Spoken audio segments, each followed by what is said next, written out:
മലയാളത്തിലൊരു ചൊല്ലുണ്ട്, കടലിനും ചെകുത്താലിനും ഇടയിൽ എന്നുള്ളത്. ഇപ്പോ അൻവർ അത്തരമൊരു അവസ്ഥയിലാണ്. അൻവർ ഉയർത്തിയിരുന്ന അൻവറിന്റെ നിലപാടുകളെ സംബന്ധിച്ചിടത്തോളം അതെല്ലാം ജലരേഖയായി തീർന്നിരിക്കുന്നു എന്നുള്ളതൊരു വസ്തുത മുന്നിൽ നിൽക്കുമ്പോൾ താൻ സമ്മർദ്ദത്തിലൂടെ ഏതൊക്കെ തരത്തിൽ തിരിച്ചു കയറാൻ കഴിയും എന്നൊരു ശ്രമമാണ് പല ഘട്ടങ്ങളിലായി അൻവർ നടത്തിയിട്ടുള്ളത്. UDF-നുള്ളിൽ അൻവർ ഒരു ബാധ്യതയായി തീരുമെന്ന് വളരെ കൃത്യമായി മനസ്സിലാക്കാൻ കഴിയുന്നത് UDF നേതാക്കന്മാർക്കാണ്. അതുകൊണ്ടാണ് UDF-നൊരു ബാധ്യതയായി തീരാൻ സാധ്യതയുള്ള അൻവറിനെ അവർ ചുമക്കുമോ എന്നുള്ളതാണ് പ്രധാനപ്പെട്ട പ്രശ്നം.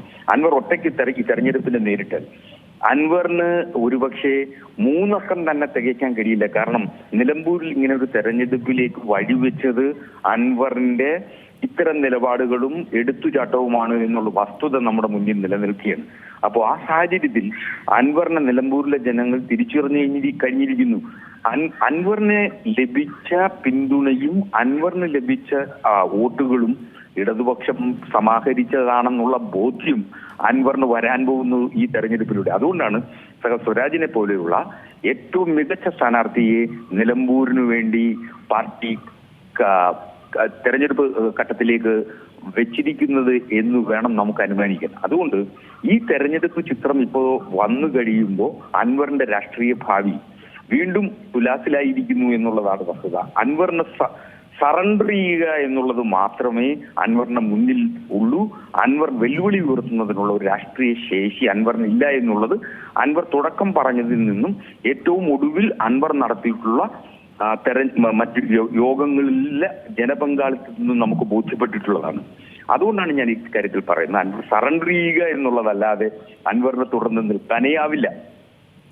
മറ്റൊരു കാര്യം ചോദിക്കട്ടെ ഹസ്കർ, അതായത് ഇന്നിപ്പോൾ രാവിലെയൊക്കെ മാധ്യമങ്ങളെ കാണുമ്പോഴൊക്കെ അൻവർ പറഞ്ഞത് ഇന്നുകൂടി വെയിറ്റ് ചെയ്യാം, എന്തെങ്കിലും ഒരു തീരുമാനത്തിലേക്ക് എത്തും എന്നുള്ളത് കൃത്യമായി തന്നെ ഒരു പക്ഷേ UDF-ൽ നിന്നുള്ള ആരെങ്കിലും തന്നെ അദ്ദേഹത്തിനൊരു ആത്മവിശ്വാസം നൽകിയതായിരിക്കാം. എന്തായാലും അങ്ങനെ നിൽക്കുന്ന ഒരു സാഹചര്യത്തിൽ അയയാൻ ശ്രമിക്കുകയാണെങ്കിൽ അല്ലെങ്കിൽ കൃത്യമായി തന്നെ ഈ ഒരു തിരഞ്ഞെടുപ്പിൽ LDF-നെതിരെ അല്ലെങ്കിൽ പറയുന്നത് പോലെ പിണറായി സത്തിനെതിരെ വേണം നിൽക്കാൻ എന്നുള്ള ഒറ്റ തീരുമാനത്തിലേക്ക് പോകുമ്പോൾ ഒരു പക്ഷേ കോൺഗ്രസിന് അല്ലെങ്കിൽ UDF-ന് ഒരു പിന്തുണ പ്രഖ്യാപിച്ച് ഇവരോടൊപ്പം കൈകോർക്കുകയാണെങ്കിൽ തിരഞ്ഞെടുപ്പ് ചിത്രം മാറില്ലേ? അല്ല, അൻവറിന് അതിനുള്ള ശേഷിയില്ല. UDF-ന് നിലവിൽ നിലമ്പൂരിലുള്ള ശേഷിയുടെ അൻവറിന്റെ ശേഷി കൂടി ചേർത്ത് വെക്കേണ്ട ആവശ്യമില്ല. അൻവർ അവിടെ ഒരു പഴയ MLA എന്ന നിലയിൽ അൻവറിന് നിലമ്പൂരിൽ ഒരുപക്ഷെ ബന്ധങ്ങൾ ഉണ്ടാവാം. ആ ബന്ധങ്ങൾ ഇടതുപക്ഷത്തിന്റെ കൂടി ബന്ധങ്ങളാണെന്നും ആ ബന്ധങ്ങൾ CPM-ന്റെ കൂടി ബന്ധങ്ങളാണെന്നും ഉള്ള ബോധ്യം വരാൻ പോകുന്നതാണ് ഈ തെരഞ്ഞെടുപ്പ്. അതുകൊണ്ട് ഇപ്പോ ഇടതുപക്ഷത്തെ ആകമാനം നിരാകരിച്ചുകൊണ്ട് അൻവറിന് എത്രത്തോളം ജനപിന്തുണ അക്കാര്യത്തിൽ ലഭിക്കും നിലമ്പൂരിൽ എന്നുള്ള കാര്യത്തിൽ സംശയമുണ്ട്. അതുകൊണ്ടാണ് ഇപ്പോൾ അൻവർ ഒരുപക്ഷെ സാഷ്ടാംഗം പ്രണമിച്ചുകൊണ്ട് UDF-ന്റെ വഴിയെ പോയാൽ അൻവറിന് എത്രത്തോളം മുന്നോട്ട് പോകാൻ കഴിയും എന്നുള്ളത് അൻവറിനെ പോലെ ഒരു വ്യക്തിത്വത്തെ സംബന്ധിച്ചിടത്തോളം അത് ഒരു തരത്തിലും നമുക്കൊരു ഉറപ്പുള്ള കാര്യമല്ല. കാരണം അങ്ങനെ അൻവർ എല്ലാ ഘട്ടത്തിലും സാഷ്ടാംഗം പ്രണമിച്ച് കഴിയുന്ന ഒരു വ്യക്തിത്വമുള്ള ഒരാളായി നമുക്കൊരു തരത്തിലും അൻവറിനെ വിലയിരുത്താനായിട്ടില്ല എന്നുള്ളതാണ്. അദ്ദേഹം പക്വതയില്ലാത്ത ഒരു രാഷ്ട്രീയ നേതാവായിട്ടാണ് കേരളീയ സമൂഹം വിലയിരുത്തിയിട്ടുള്ളത്. ആ അപക്വത അദ്ദേഹത്തിന്റെ ഓരോ വാക്കുകളിലും അദ്ദേഹത്തിന്റെ എടുത്തുചാട്ടത്തിലും ഉണ്ട് എന്നുള്ള വസ്തുതയാണ്. അത് രാഷ്ട്രീയത്തിൽ ഒരു തരത്തിലും ശോഭനമായ ഭാവി നൽകുന്ന ഒന്നല്ല. ഒരു കാര്യം കൂടി ചോദിക്കട്ടെ ശ്രീ ഭാസ്കർ, അതായത് ആര്യാടൻ ഷൗക്കത്തിനുള്ള ഒരു മികച്ച എതിരാളി എന്ന രീതിയിൽ തന്നെയല്ലേ ഇപ്പോൾ സ്വരാജിനെ ഇറക്കിയിരിക്കുന്നത്? കാരണം കോൺഗ്രസിലെ നേതാക്കൾ തന്നെ കഴിഞ്ഞ ദിവസങ്ങളൊക്കെ ഒരു വെല്ലുവിളി നടത്തിയിരുന്നു, ധൈര്യമുണ്ടെങ്കിൽ സ്വരാജിനെ തന്നെ ഇറക്കൂ എന്നുള്ളത്. അല്ല, സ്വരാജിനെ സംബന്ധിച്ചിടത്തോളം നിലമ്പൂർ ഒരു പുതിയ തട്ടകമല്ല.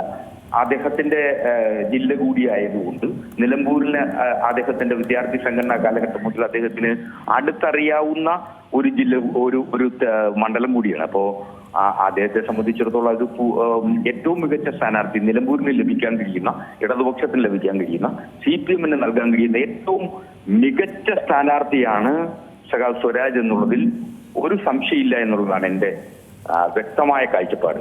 അതുകൊണ്ട് തന്നെയാണ് ഏറ്റവും മികച്ച സ്ഥാനാർത്ഥിയെ നിലമ്പൂരിൽ നിർത്തുക എന്നുള്ളത് പാർട്ടി ഇപ്പോൾ എടുത്തിട്ടുള്ള തീരുമാനം.